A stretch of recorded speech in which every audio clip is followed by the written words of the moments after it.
کتونکو السلام علیکم. زه یم ایاز خان. موږ نن راغلي یو د زمرودو ماین ته چې کوم په سوات کې موجود دی.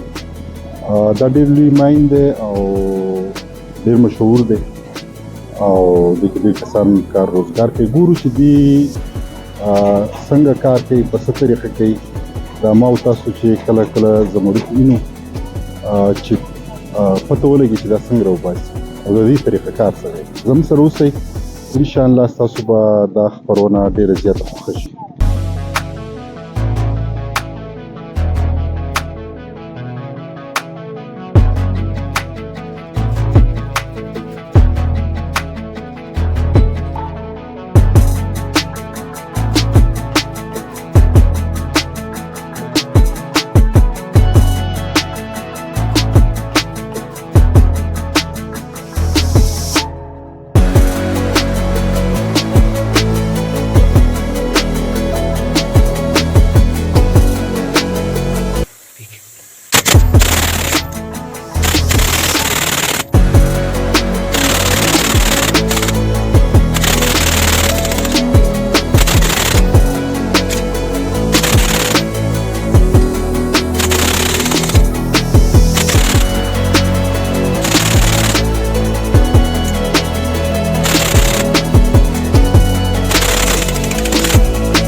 کله چې د ماین نه کوم مال راوویستلی شي نو هغه بیا د هغې دویم پړاو داسې چې د مارکیټ نه مختلف بیپاریان راشي او هغه دلته کې اکشن وشي، بولي چاته وایي.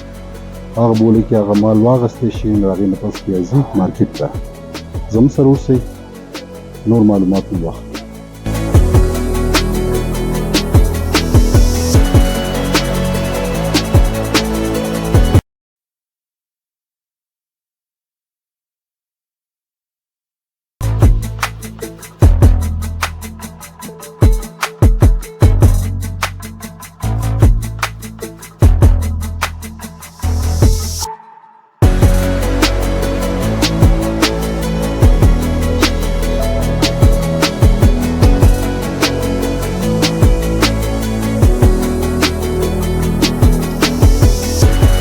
السلام علیکم. زما نوم عرفان الله دی او د سوات جیمز مرچنټ اسوسییشن جنرال سیکرټري یم. دا چې تاسو ته ښکاري چې دا زموږ ماین دی د سوات، دلته نه چې دا راوځي دا خو زموږ په لوکل سطح باندې بیا خرڅېږي. زموږ د خپل بیپاریان والي د دې نه پس بیا کم ښه مالونه چې دي دا دوبۍ ته، بینکاک ته او بهر ملکونو ته ځي مختلف ملکونو ته دا بیا ځي اول ته کې خرڅېږي.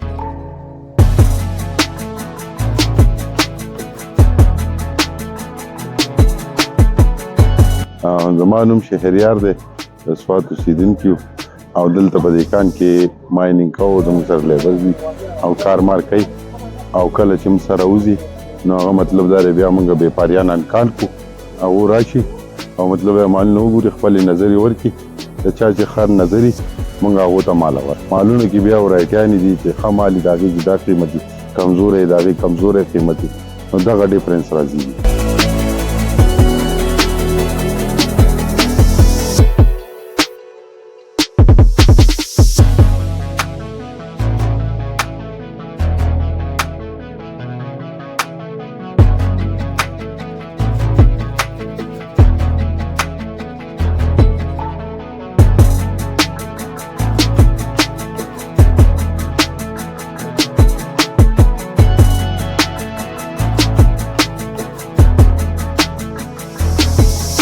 السلام علیکم.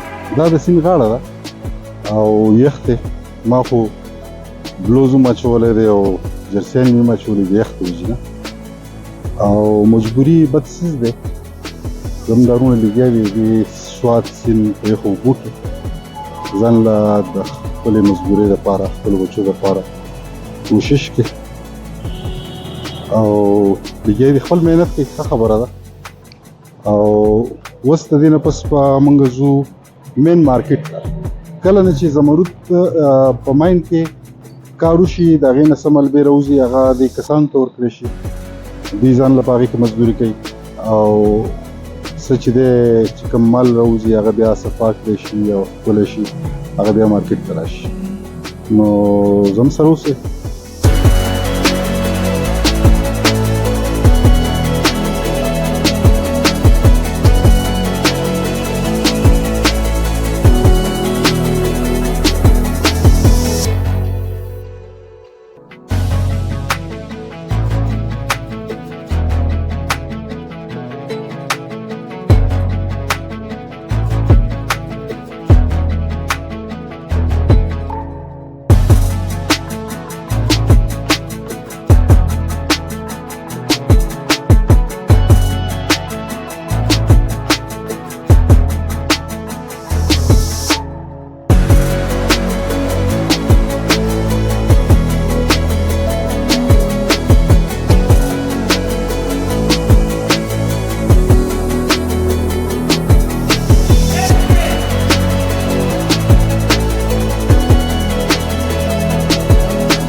السلام علیکم.